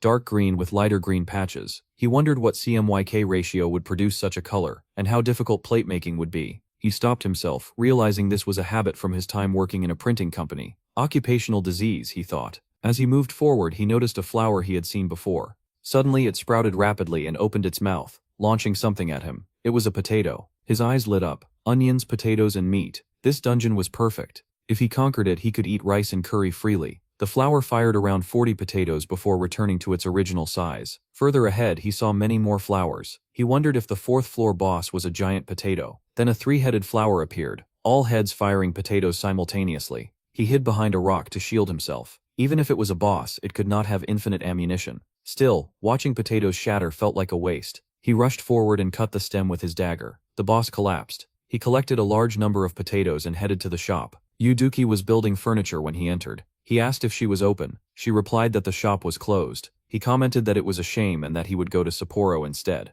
She immediately told him to wait, saying that was unacceptable. He replied that she should attend to customers properly from the beginning. He laid out the black raccoon claws, meat, and iron. She commented that he had killed many monsters. He replied that it was just 100. She scolded him, asking if he needed to kill at least 100 to be satisfied. She asked about his rewards and whether he ever got tired. He replied that he was exhausted. She thought he must be crazy. Ignoring her comments, he asked for the appraisal results. She examined the boss's claws and iron. She explained that the claw was simply a large claw, suitable for sword materials, but he would not be able to use it. It could be sold for 5,000 yen. As for the iron, he was correct. It was magical iron. It was often combined with stronger materials and used for parts like tsubai. It was also present in his dagger and worth 100,000 yen per kilogram. He then showed her the potato-like items. She said they were just stones. He asked what they were used for. She replied that they were simply stones. Confused, he insisted they were boss drops. She examined them again, and said that while they were hard and potato-shaped, their value was 0. He mentioned that with a detailed appraisal, they might turn out to be magical tools. Then she took out a jar. She said this jar was a super rare magic tool. Excited, he asked what it did. She explained that it multiplied whatever thing was placed inside. Depending on the material, it could generate hundreds of kilograms endlessly. If gold were placed inside, it would create an infinite gold fountain. However, since he had used it to carry stones, it now only produced stones. A container that generated trash. He was deeply disappointed. Meanwhile, in her hotel room, Karen wondered what Karaboshi was doing. Was he advancing through the dungeon floors alone? The magic jar continued producing stones endlessly, as Yuduki the store clerk had explained to him. Looking at the pile of stones multiplying in number, she was getting furious. She snapped at him, commenting she understands he was in shock. He should at least behave properly. Was he planning to fill the entire place with trash? He was still accepting that he had used the magic tool incorrectly. Then as an afterthought, he asked her if he had sold the magic jar instead. How much would it have been worth? She answered without hesitation. As a super rare item, about 1 trillion yen. 1 trillion? He is even more disappointed now. This time he was truly shocked. Seeing his expression, she tried to console him. These things happen from time to time, she said. If he tried again, he might obtain something similar in the future. She also mentioned that she would be restocking some good items soon, and told him to come back tomorrow. That night he returned home and wrote a blog post about his adventure and his massive mistake. The post received 4 views and 1 new like. Instead of feeling happy, he was deeply disappointed in himself. Why did someone like this post? Why did he mess up so badly? God damn it. The next morning Karen arrived at his house early. She greeted him cheerfully and announced that she was ready to head into the dungeon. She asked if he had any strategy for reaching the lower floors. He replied that they should stop by the armor shop first. The store clerk had mentioned that she had restocked. When they entered the shop they noticed someone else inside. It was Kitora-san, his neighbor. He seemed to be enjoying Yuduki's company quite a bit. Yuduki apologized and asked him to leave, saying that customers had arrived. Kitora-san smiled, said he understood, and asked her to call him if anything happened. He left the shop still smiling. Yuduki then noticed Karen and asked why she was alone and where Karaboshi was. Karaboshi spoke up calmly, saying that he was right in front of her. She jolted in surprise, embarrassed that she had completely ignored him. Why was he using his presence erasing skill so much? She complained. He vaguely remembered how she used to notice him instantly before. Now she seemed much more relaxed around him. Then she suddenly clapped her hands. Well then, hurry up and leave all your money with her. She immediately corrected herself, saying she meant buy everything she has. The display itself was not very impressive. A few pieces of armor, shoes, gloves, a short sword, and a rod. They both tried on the gloves. Karaboshi commented that they fit snugly, had excellent grip, and would make holding a weapon much easier. He then picked up a pair of boots and asked if they were the right size. Of course, Yuduki replied confidently, as she measured their footprints before ordering them. Karen was visibly impressed. Next, Yuduki presented the short sword and the rod. When Karaboshi tried to lift the rod, he could not budge it. He can't lift this and so he can't use it. Yuduki looked slightly surprised, considering it was a dungeon drop. He asked if she thought it was a strong weapon. She admitted that even with her appraisal level, the rod's details were unknown. So was she just pushed to sell it? He asked. She explained that this place was treated more like a warehouse. Karen tried on the boots and gloves and said they fit perfectly. Yuduki nodded proudly. Of course they did. Karaboshi then asked Karen if she could lift the rod. Yuduki smirked. She asked, well, if she can lift it, will they buy it? He replied that it would depend on the price. Karen grabbed the rod and lifted it easily. All 3 of them froze in shock. Karaboshi felt a twinge of jealousy. Hola. She could equip a high-level weapon just like that. He asked the price. 1 million yen, the store clerk said casually. The moment he heard that, he told Karen to put the rod back immediately. Yuduki protested. He had said he would buy it if Karen could equip it. He then demanded to know the base price, warning that if she wasn't honest they would shop in Sapporo instead. She panicked and told them not to leave. Reluctantly she admitted the base price was 10,000 yen. He asked her to sell it for 20,000 yen. She protested, saying that it was a drop from Chikaho's 20th floor and should be at least 50,000 yen. They argued back and forth. 30,000 yen, said Karaboshi. Yuduki protested. 40,000 yen. They finally settled on 35,000 yen price. Karaboshi then examined another dagger. The blade was not sharp at all. He said, does this even cut or was it trash? She replied calmly, it is a cursed dagger. How can it be cursed if it is not sharp? He asked. Does this even cut or was it trash? She replied calmly, it is a cursed dagger. How can it be cursed if it is not sharp? He asked. She explained that it was true. The blade is not sharp, but the more monsters it killed, the sharper it became, a weapon that grew stronger with use. He was amazed what a godly dagger it was. Why was such an item here, he thought. Because nobody buys daggers, she replied bluntly. Most adventurers do not consider them real weapons. She asked if he was going to buy it or not. He hesitated. Seeing this, she immediately switched back to her charming tone and encouraged him to buy it. He asked the price, 1 million yen. He turned around to leave. She stopped him instantly, begging him not to go and offering a discount. They finally settled at 300,000. Karaboshi asked if he could also place an order. She replied that she had a basic ordering system and asked what he needed. He requested a dismantling knife and medicine for adventurers. She asked about knife ranking. He said he would leave it to her judgment. She wrote it down. Then she added casually that if he ever needed anything else he could let her know any time. He was confused by the phrasing but agreed. Later Karen and Karaboshi went into the dungeon. On the 3rd floor of the dungeon, Karen asked him if he had defeated the boss yesterday. He realized she must have read his blog. She then asked quietly if she had been a burden. He immediately denied it. She said she just wanted to grow stronger as fast as possible. He understood her feelings well, feeling unnecessary, invisible, like air. He felt the same way once. Then he declared that they would hunt everything today so she can be more strong. Karan's face lit up. They fought black raccoons together using their new weapons. Karaboshi handled the front while Karan attacked from behind with magic. Solo hunting was good, but collaborative play was something else entirely. After everything was defeated, both of them were exhausted and Karaboshi collapsed on the ground. Karan warned him not to push himself to the point of collapse. He apologized. He then complimented her, saying she had grown much stronger. She replied that the rod transmitted magic far better than her previous weapon. She reminded him again to reflect on his recklessness. He promised to be more careful. As they moved forward, the ground suddenly trembled. An earthquake, he wondered, but it stopped after a few moments. Karan thought the above surface was probably fine. He suggested returning to hunting. Karan shouted at him, asking if he had not reflected on anything she just said. They brought the day's material to the shop, unloading black raccoon claws in front of Yuduki. She stared at the absurd pile in anger. 352 intact claws, he said calmly. Karan happily unloaded more from the magic bag. She was amazed how much stuff can the bag hold. Yuduki grew increasingly irritated. He wondered aloud if in 3 or 4 more days he would recover the money he spent here. She snapped back, asking if they had some kind of grudge against her. Then he asked if she had felt the earthquake earlier. She said she hadn't noticed anything. He explained that it had been sudden, with no predictions. That same day, while Kitora-san, Karaboshi and Karan enjoyed their meal, completely unaware, dungeon stampedes were occurring all across Japan. At 5 in the morning, he heard some sounds coming from the dungeon. He gets up, wears his armor, and takes his dagger into the dungeon as he is ready to climb down. He hears more and more strange, loud noises of monsters. He is getting a bad feeling about it. He called the city police station, informing them that something very weird was happening inside the dungeon that appeared outside his house, and requested the authorities to come at once. The person on the other end said that they understood and alerted the defense forces immediately, and confirmed his identity. He shared that he is Karaboshi Haruko, an adventurer. The person on the call suggests that when they arrive, he should follow the instructions of the defense forces. He agreed and cut the phone. Then he dialed the hotel, apologizing for calling so early in the morning, but he needs to talk to somebody who is staying there. They connected him to Karen, who is fast asleep in her bed. She was startled by the ringing of the phone and picked up the phone saying that she is Karen, and her eyes still closed. On hearing Haruki's voice, her eyes opened up. He explained that she should hurry up as there is a stampede, get prepared and come to his place. She says she has understood. She was totally asleep and surprised. He wonders if she'll be fine. He is standing near the barricading in front of his garage. He's going through the website. He knew it just as he thought. Access to the website has gone up.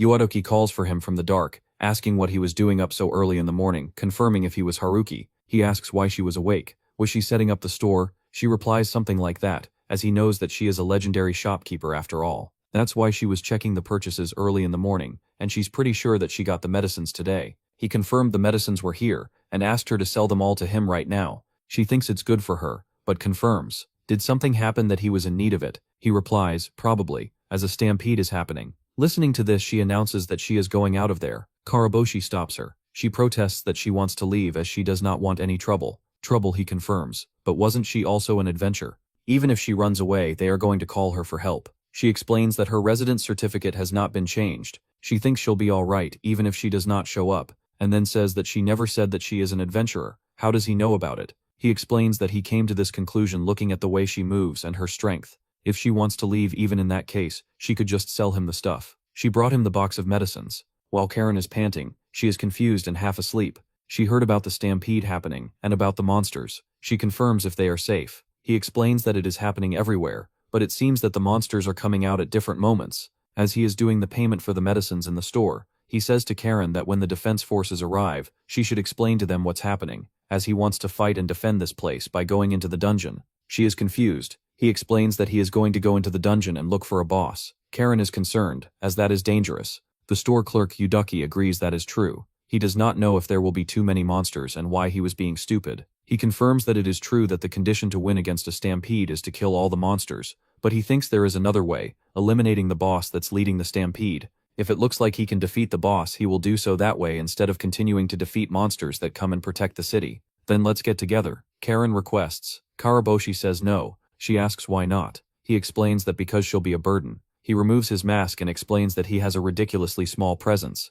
and only he can go through the monsters without them seeing him. But if Karen was there, they would get noticed. She says she understood, but he is forbidden to do something like he did the last time. Haring agrees that he won't, and then he decides to go into the dungeon. Yudoki mentions it seems like he is humming something. Karen agrees that maybe he is. Everything is going totally nuts everywhere else. The monsters are destroying structures and damaging the town. They're going towards the town and adventurers are trying to force them back. Mesatsugu is leading everyone, telling the adventurers to maintain formation and not let the monsters cross the line. He's aware the level of the defense force is very low, but they have a lot of adventures, so they can make it somehow. A bunch of monsters attack some normal women. He protects them and asks them to go the other way. It is dangerous out here. He receives a call. It is from Bacon. He asks if everything was all right and where Masatsugu was. He shared that he was in Hokkaido. He asks if they were in a bad situation. He shared that he is managing somehow. He replied that mid-level monsters are starting to come out. It sounds bad, said Bacon. The whole place was in chaos, and there were monsters all around. Masatsugu asks where the other rankers were. He explained that most of whom he could call to help are already there. Only Shiguri is on an expedition. He only needed to know where he was, but he's himself in a situation. He says he understands and he'll send 10 strong members. The defense forces are almost there. Hang in there until they arrive, said Masatsugu, comforting Bacon. And they end the conversation. Masatsugu looks at the blog and he thinks there is still something else he can do. Over the blogs they have requested the defense forces to help them. A lot of common people are talking about how the situation could not be worse, as noodle factories will be destroyed. Another one commented how he can be concerned about udon right now, when life of people are in danger. Masatsugu added that he is in Hokkaido. The situation is stable there, but everybody should be careful, as there's enough people for subjugation. More people start commenting on his remark. Someone said that they'll send some people to Shinjuku. He requests everyone to lend their strength, even if it is little. He keeps his device aside and is ready to fight. He motivates everyone to keep fighting and save Japan. Karaboshi is geared up and is ready to enter the dungeon. It feels like he's on a midnight expedition. He looks at his skill board and notices he still has 2 points. 1 point as backup, and the other he decides where to put. All the monsters are coming at him at once. The black raccoons, onions, and centipedes. But the situation is alright, as it seems they have not noticed him. The only monsters that were able to notice him were the silver wolves, maybe because they have a good sense of smell. He wonders if he can defeat them from a distance. He takes out the stones from his bag and starts to hit them. He can do this. He's happy that the potato stones are being useful. Knowing that he can focus on the silver wolf, he bombards them with multiple stones. Excluding the silver wolf, the little ones can be kept at bay by the defense line. He keeps hitting them with stones, but then something happens. He starts to feel something weird in his body, and then he notices in front of him was the boss, a giant silver wolf. He notices he is a werewolf, which is a rare species and a mid-level monster. He notices him and runs in the opposite direction. He thinks there is no way that he can win against him, but the werewolf notices him and attacks him. He goes through the air and falls at some distance, shocked by how sudden the werewolf's attack was. But he does not stop. He again charges towards him. Karaboshi gets up just in time and attacks him with his dagger, but he comes back strong and aggressive, standing tall in front of him while he is on the ground, confused about what to do. The situation is bad. The army has arrived for help. They are shoveling and making more boundaries to protect the common people. Karin is fighting the monsters coming out of the dungeon, protecting the army people. It's been 5 minutes since this stampede started, but only small monsters have come out, and they are not a lot in number either. They also have enough people. A stampede so crazy shouldn't be like this. Only the small monsters are coming out. Could be because of Karaboshi. Kitora-san comes out and calls for Karin. He wants him to not come closer, as there are monsters everywhere. He replies that she worries too much. He shares that he is an adventurer himself, and he is seeing everyone giving all their effort. Karin thinks that's right. She has been, all this time, leveling up inside the dungeon. She is not the one who could not do anything anymore. She has now improved. She notices how a monster rabbit is attacking a worker. She goes and attacks it. She notices another centipede, a little far away, trying to go beyond the barricade. She decides to kill the centipede with magic from a distance. But some centipedes go out of her sight, and are attacking common people. Kitora-san is protecting them, as they are reaching closer. Yuduki interferes just in time and kills the centipedes. She asks Karin not to get distracted and to fix the barricade at once. Karin notices how one of the army men is hurt and wants to help him.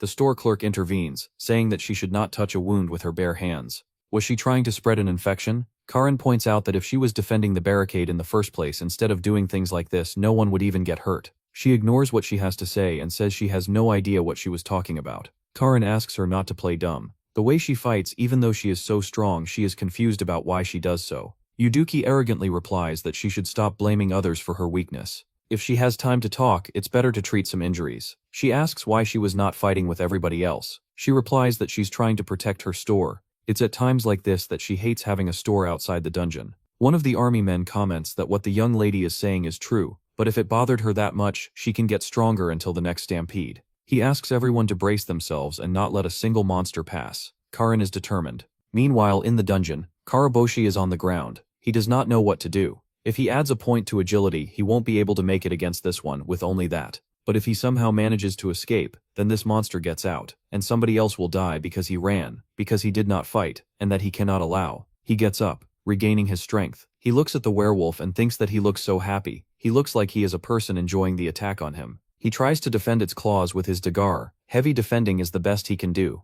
but he has to focus on the next attack, one attack at a time, little by little. He can see its movement, how its center of gravity moves. He feels miserable, but this is fun. It is great. It feels great. Little by little he gets chances to attack. He knows the next one is a kick. He understands the pattern of the werewolf's attacks, but he's too fast after all. And now he knows that the next one is going to end him. He wears his mask and upgrades the 1 point in his skill board to imitation. He jumps in the air and attacks the werewolf with multiple dagger strikes. He sits on its back and keeps attacking until the monster is on the floor. He has defeated the werewolf. He also is heavily injured. He thinks it was fun, but he has had enough. He lies on the floor. His scoreboard shows 1 point added to imitation. As he lies on the ground, he feels something heavy on his stomach. It is Karen. She is crying. She was worried. She could not find him anywhere.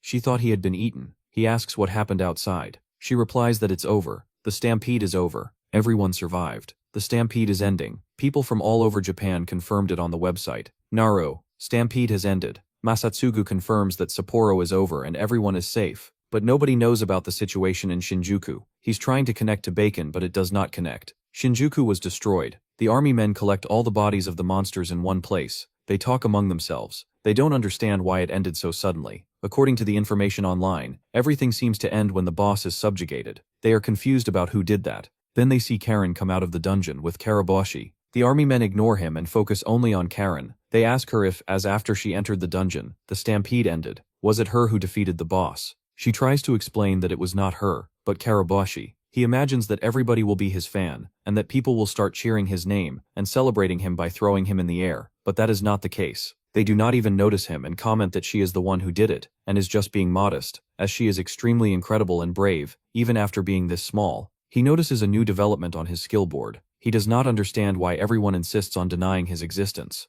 Could it be like a world-level taboo to say his name? On his skill board, a new scale has appeared called Spy. The skill developed on its own. Karen is surrounded by the crowd. All the people and the army men are appreciating her. He says that it's too sad. Maybe he should just return home already. Karen is surrounded by too many people, and it feels suffocating. She shares that she needs help. Karaboshi wears his mask, goes inside the dungeon again, and carries the body of the werewolf outside. He places it in front of everybody, and announces that he is the one who killed the stampede's boss. Everybody is amazed and wonders when did this person got here. Yuduki is amazed at the size of the werewolf. He comments that she was there at the right time, as he was planning to leave the dismantling to her, and once she's done she would like to order a few things with this material. Hearing this, her eyes light up. She hopes that the order is expensive and asks how much money he has. Does he have enough money, as she's not making ends meet, and it would probably be a good deal for her too. She then asks Karen to come with him into the dungeon, as he needs some help. Later there are heaps and heaps of monsters on the ground. The store clerk is amazed and wonders if this is a joke, because the amount of monsters is too much. He then says and takes something out of his pocket, saying that he also has something else. She is scared.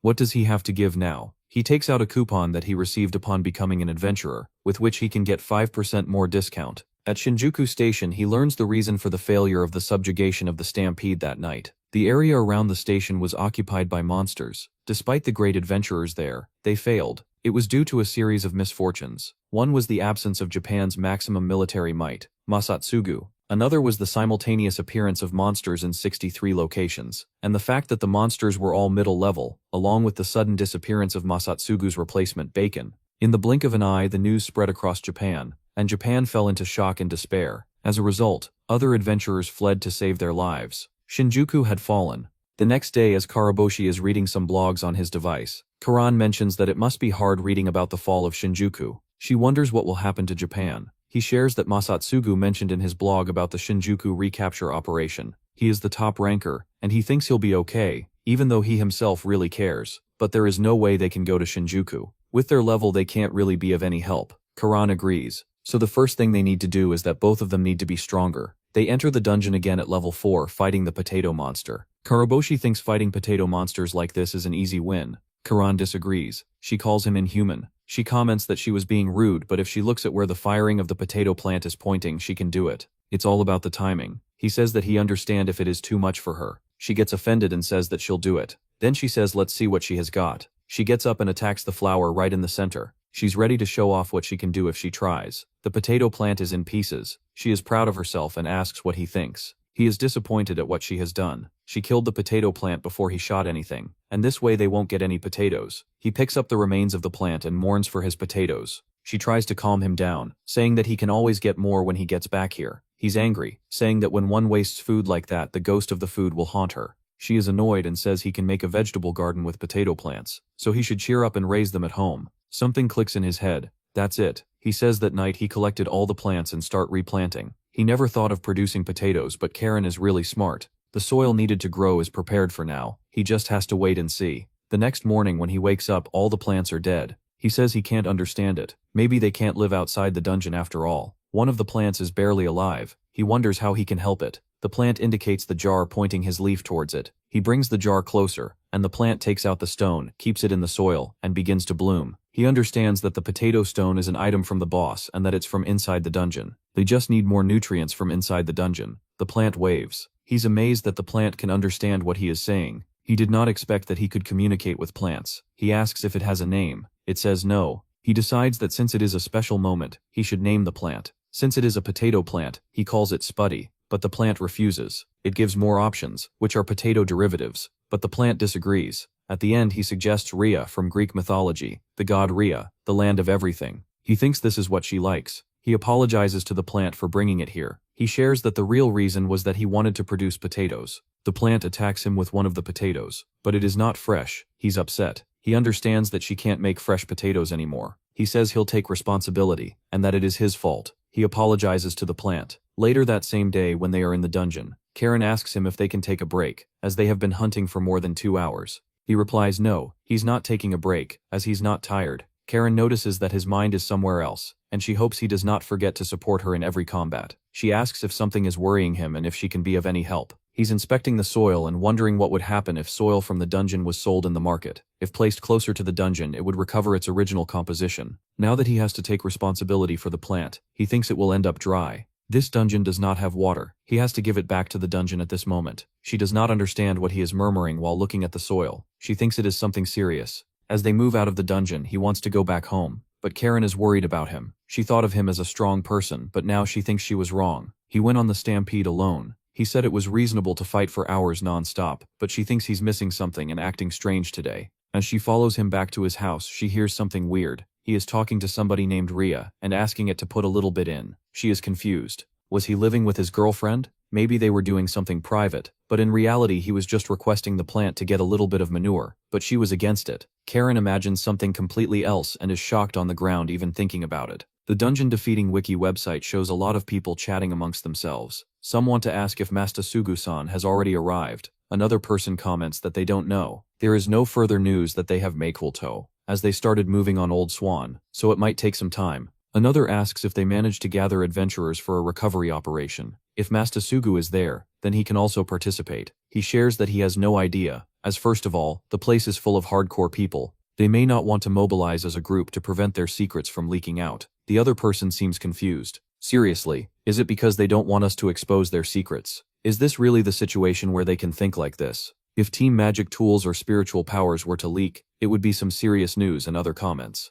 Another mentions that if they ignore the small fries and aim directly for the boss, maybe they can win. Then another person comments that they got some information about an accident in a dungeon and asks if anyone can go and help. One asks if it's in Shinjuku. They say no in Chikaho. Then he says that he won't go there. The person is confused. Wait a minute, that's cold. He said he has to save Japan, but in the end adventurer power is just hot air. The other person replies that this is stupid. It must be a dungeon. If you go there yourself, then that's your own responsibility. Don't come complaining to us while behaving like a spoiled brat. If you're going to give another person trouble, then just shut up and die. That's the responsibility of an adventurer. Then she comments, if you think you are a samurai, it was just an overreaction. If you want to help, then you should go yourself. If you can't do that, why not make a request? The other person apologizes. Meanwhile, Karen is furious at Karaboshi. Why is there a monster in his house? He tries to calm her down, saying that she is Rhea and that he brought her here from the dungeon. She's furious. He brought it home? What was he even thinking? It's a monster. Rhea is definitely a monster, but she's not a bad girl. She argues that she's still a monster. Even if she's a monster, she could still be a friend too, says Karaboshi. No way, says Karen. He protests, asking what the difference is between her and the adventurers on the 13th floor. She is all right, and she's definitely a friend. He argues that he is not leaving monsters to chance. If he finds one, he'll defeat it. What he means to say is that the decision of who is a friend or foe should not be based solely on species. As they are talking, the plant shoots potatoes at him. She comments on how the plant just attacked him. He argues that it's just an expression of her affection, but Karen makes it clear that it is an attack. Karen thinks they should uproot it after all, but he protests. It definitely won't hurt anyone, and asks Karen to stop. He is glad he could persuade Karen to stop yesterday, but he himself is confused. What should he do with Ria? He goes to meet Kitora-san and has brought meat for him. His neighbor apologizes for taking so much good meat from him, but he has something to give back. He has grown some asparagus. They look perfectly healthy and nice. He asks his neighbor how many years he has been growing them. He explains that he just planted them last year. He's amazed to see how fast the plants grew. Karaboshi then says that normally it takes at least 5 years for them to get this thick. He says that is right, but when he made the compost using monster meat, this happened. He asks if he could get some of the compost. He agrees. He also hands him something he found inside the meat he bought. He does not know what it is, so he can have it. As he goes back to his house, Ria the plant is still mad at him. He decides to give her some time to get over yesterday's incident. He secretly adds the compost he brought into the pot, and she begins to like the soil and starts glowing. He explains that it has all kinds of nutrients from dungeon monsters and that he thought she would like it. He also shows her that he bought a magical stone, a stone discovered inside monsters on extremely rare occasions. Its use is unknown. The plant seems happy now, and Karaboshi asks her to forgive him. She's happy playing with him. He is content that she is feeling better, as it was his fault for bringing her here. In the dungeon, Karin has become considerably stronger. If they are talking about pure firepower, Karin is stronger than him, but because of his growth acceleration skill, he still levels up faster. They are happy that both of them are getting stronger at a good pace. They take the materials from 350 silver wolves to the shop, and ask the store clerk to buy them. Yuduki asks them to wait, brings out her board and starts inspecting the kills. She calculates that the purchase price would be 170,500 yen. She also hands him the dismantling knife he asked about. Karaboshi comments that it was fast. She replies that they made it using an accelerated process. She also got a whetstone and asked if she should sharpen it. He agrees. She sharpens the knife on the stone, thanks him for waiting, and then goes silent when he asks for the price. He is amazed. Why is she acting weird today? What happened to her usual energy? He asks. She replies that even she can't be energetic all the time. He says he understands, but it's still out of character for her. She says she does not know, but since they seem interested, asks if they want to hear her story. They agree. She explains that the branch manager of the Sapporo store has gone missing. At first she thought she fled into the night because her performance results were getting worse, but from her IC card history it seems she went to Chikuho. He asks how long she has been missing. She replies that it has been 5 days. Karen comments that with only a record of when she entered and the number of days she's been gone, it's not enough to tell exactly where she is. He looks at the store clerk and asks if she was planning to go and help her. She agrees that she is strong enough to go look for her coworker. She explains that she has a store to take care of, and even in this situation she is still the branch manager. They can't believe that the bosses would take a break just because a worker didn't come back. He suggests that she could take a day off, but she says that she has never taken a day off. In a place like this, the difference between vacation and work is small. They agree. She then asks if she made an adventurer request to him, would he accept it? In his mind he is very happy, as this is his first request, but he tells her that depending on the details he will think about it. She says she wants him to search for the branch manager in the Chikuho dungeon, down to the 8th floor. He asks how she was so certain about the 8th floor. She explains that the reason for the 8th floor is that they received a request from an armor manufacturer to secure silver wolf material. It seems she entered the dungeon to meet the deadline, and in the Chikuho dungeon silver wolves appear between the 6th and 8th floors. She feels that she will be around that area. He asks about the deadline, as it may be impossible to find her before that. There may not even be any bones left.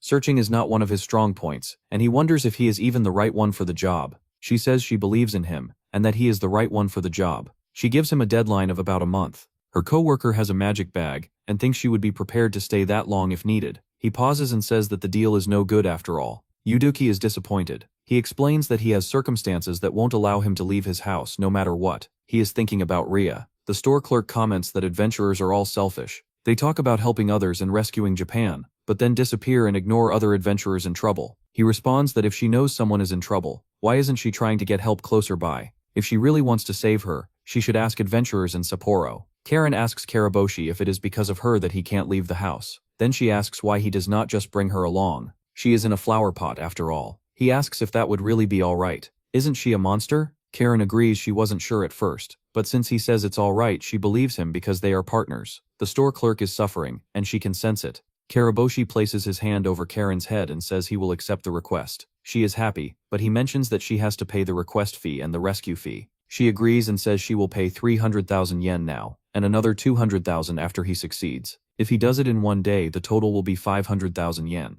That's very attractive. He agrees that it certainly is. She adds that she will give a 5% bonus on all materials he brings back during the search, and that expert fees, equipment repairs, lodging and medical expenses will be covered. He is amazed. It is a very good offer. He asks if she can trust him to find her. She says yes. As they move out of the store, Karen thanks him. He explains that there is nothing she needs to thank him for. He is just happy that someone who always says she's the best and a genius still cares about somebody else. That more than anything made him want to help, along with Karen's kind words. Since they have decided, they begin preparing and sorting out the details of how they are going to do this, excited and happy. Yuduki is also relieved that someone will search for her co-worker. She is glad she does not have to go herself, as she would not meet the material deadline. What a fool she is. It's because hopeless people like her exist that employees overflowing with talent like herself can shine. She is the darkness that allows others to shine. Losing that darkness would be a great loss for the world and for herself. She will not let her die. She must survive at all costs. Air is heading out to save you, to save a failure like you. They are all set with Ria in a box in the car. He explains to his plant monster Ria that they are heading out today, and if she's wondering where they're going, it's the Chikaho dungeon. He shares how he hasn't visited it in a while.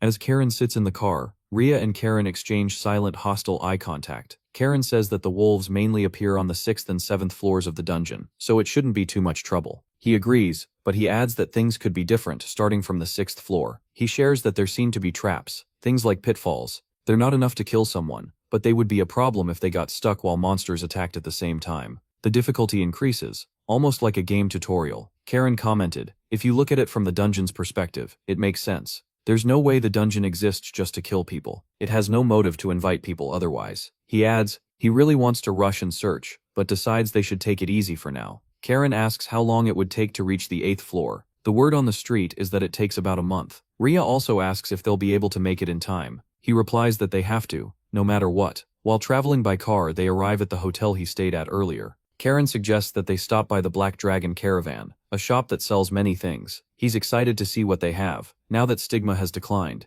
the occult has become mainstream. There's no scientific proof that any of it works, but it does seem effective, and it's better to be prepared. He wanders around the store looking around excitedly like a child. They have stamina-increasing serums. He also sees slimy eels near the corner. Thanks to these, he managed to get out unharmed once, even when surrounded by monsters. The expiration date is 1 day after opening the seal, so to be safe he takes 4 eels. He then looks for Karen and asks if she found anything good. She's looking at a cute chicken-like stuffed toy that makes cheep cheep cheep sounds. She says she definitely does not like it, she just thought it might come in handy later. He points out that it makes too much noise and does not qualify as a justifiable expense. She agrees that it would clearly alert enemies but admits she kind of likes it, repeatedly making the cheep cheep sounds. As they enter the dungeon, Karen says that the 4th floor boss is the giant killer rabbit. Its resistance can't even be compared to others. She's a little worried. He remembers that she has never fought a boss before. She agrees and asks if she can fight the next one. He agrees. You can handle it yourself. This rabbit seems stronger than the one on the last floor, but he will help if anything gets strange. She asks him to please do so.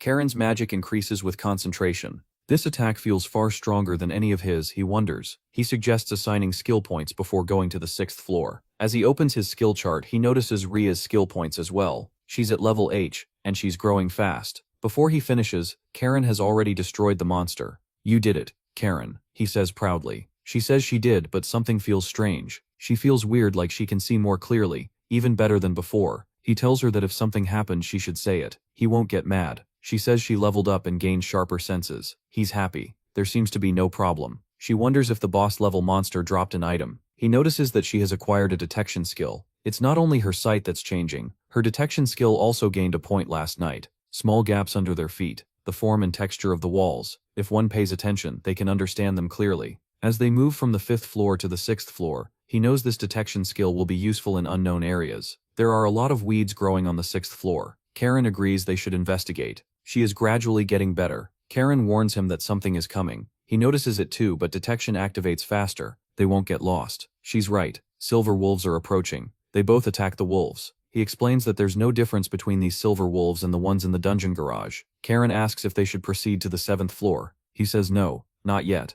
They should find the boss while mapping the area. If it's too difficult, they'll turn back. They agree. They begin mapping the dungeon, moving silently from one area to another. He asks Karen if she can see a trap ahead, looking at a pile of dried leaves. She says yes, but not clearly. He says that in that case it should be fine, and deliberately slides into the dried leaves. She's confused. What was he even trying to do? She asks if he's all right. He says yes, there's no problem. She says there are a lot of problems with this. Why did he trigger it on purpose, as there could be something sharp like a trap under the leaves? He's confused. He explains that now they know there's nothing down there, and he now understands the diameter of the pit, something he couldn't know without falling in. She thinks there's definitely something wrong with Karaboshi. They move forward and encounter a giant wolf. It's massive. They look at him hiding behind a rock. They're confused about what to do. He says it would be much easier if they had a shield. The area is full of pitfalls, making it difficult to fight while avoiding them. He considers whether he could manage if he had more points and instantaneous power, but wonders if that would really be enough. He looks at Karen and asks her to promise not to tell anyone what he's about to do. She agrees.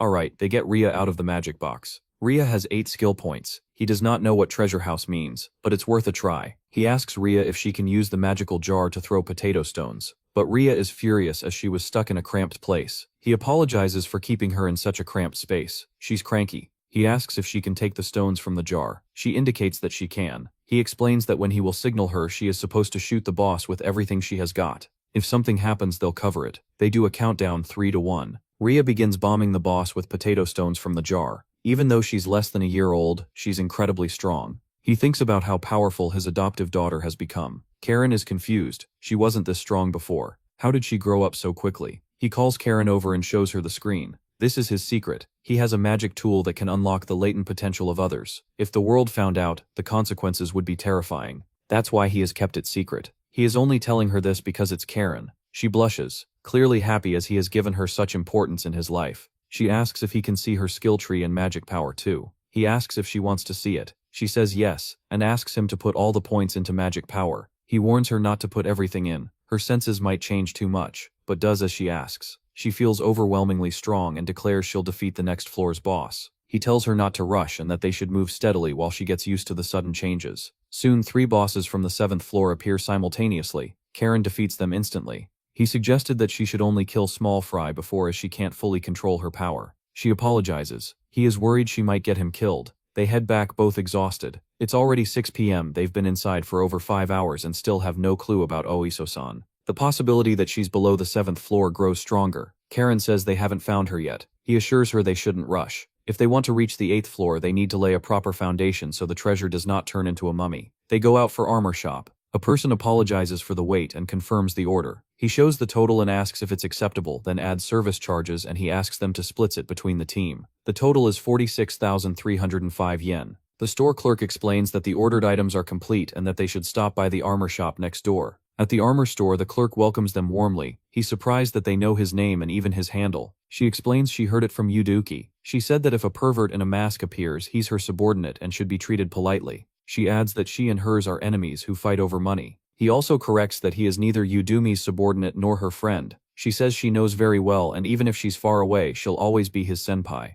Yuduki ordered protection equipment for both of them, and she showed them their new armor. They examine the armor. It's expensive and fits perfectly. She explains it's made from centipede's hard shell. He knows it is the hard shell that derived from a centipede long ago. She appreciates her senpai that she has gotten this amazing armor. He thinks that with this, the chance of being killed is greatly reduced. He asks the price. She replies that it's free of charge. They're confused. She explains that everyone is heading to recapture Shinjuku, and no one else here can reach the 8th floor. They asked many adventurers for help, but everyone refused with excuses. The only one who accepted was him, because of his interest, and because of his and Karen's desire to save Oiso, their co-worker. They are giving this for no cost. He says he understands and promises to give his best. She thanks both of them, and prays that Oiso-san is safe. He opens his blog. Could it be that he is going to die today from happiness? He has 14-page reviews and 10 comments. He's happy that he suddenly became the kind of adventurer who gets comments. Although the comments are very negative, telling him to accept search quests, leave Japan, and not get carried away, he is still amazed that so many people are commenting. He replies that he is very happy to receive the comments, that they are completely right, and thanks them for pointing it out. He feels motivated and ready to work hard today. Karen is already ready to go inside and fight, and tells him to hurry up.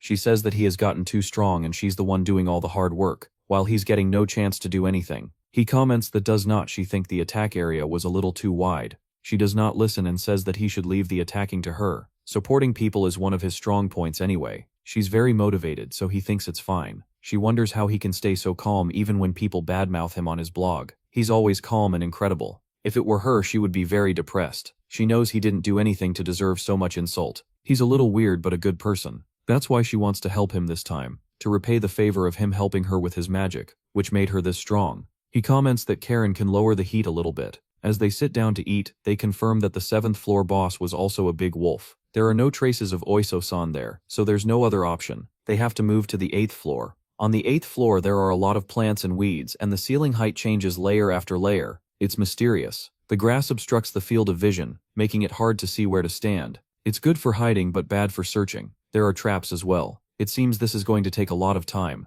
Karaboshi hears Karen shout that there are 2 silver wolves. He asks Karen to wait. Then he sees a long-armed goblin. Its arms are unusually long, and it has a repulsive face. It's a humanoid monster that appears in lower levels, even worse than expected. It's an owner goblin, a goblin that wanders aimlessly with a silver wolf, named that way because it looks like it's walking the wolf. He asks Karen to come back. There are 2 silver wolves and a goblin in front of them. If you look closely, they are full of wounds. They were part of an abandoned hunt by monster adventurers. They continue deeper into the dungeon, carrying hatred for the humans who hurt them. He tells Karen to stop, but she does not. She uses her magic and kills the 2 wolves, but the goblin is unharmed and attacks. The goblin is very heavy. She tries to use magic again, but he tells Karen to back off. He won't let the goblin hurt her. He kills the goblin and begins to puke. He explains that it's nothing, just a level of sickness. This would be very good for leveling up, but if they fought them one by one, they would lose too much time. From now on they should move while carrying supplies. What is that? It's a very slimy eel. Apparently this item keeps monsters away. Fighting is taking longer than he thought, so he tells Karen to take one just in case. She looks pale and uncomfortable. Rhea is now on his shoulder because his arms are full. It can't be used on a single person. It has to be both of them. They restart the search. It's effective. He comments that Karen looks more like a monster now. Uso is somewhere in the grass. She can't move. Her left leg is completely broken. She's far from escaping. If she had expensive medicine, things might be different. If she hadn't followed the silver wolf to this place, she might have survived. The deeper the monster, the higher the quality of its materials. If you sell them at the store in Sapporo, they fetch a high price. She thought she could outdo the other branch manager, trample over that hateful Yuduki with her abilities, and this is the result of that thinking. She's already out of food and water. Her only salvation was a concealment item she used to erase her scent. Even if she survives, there's no way they would send a search team for a normal person like her. So why is she trying so hard? This happened because of her own carelessness. Even in this disgraceful state, she would rather die clean than dirty. She thinks about monsters approaching her. She's terrified of goblins and wolves. She does not want to die. She wants someone to help her. Then between the weeds, a person with a strange mask appears, frightening her even more. He tries to move her Redbury. Some cracking noises are heard, and she complains it is hurting her. He is relieved that she is finally awake. He confirms if she is Okusan. He introduces himself. He is an adventurer named Air, and they accept a quest to come and help her. She tries to get up listening to this information but is still feeling a bit dizzy. He asks her not to pass out as it would be very difficult to carry her. She is surprised and pushes him away, ordering him to stay away, thinking he is a monster. She says she is sure that he is thinking of soiling her and doing things to her. He should just straight away get to killing her. Karen comes up and asks. She was sorry to interrupt but confirms if Okusan could she stand up.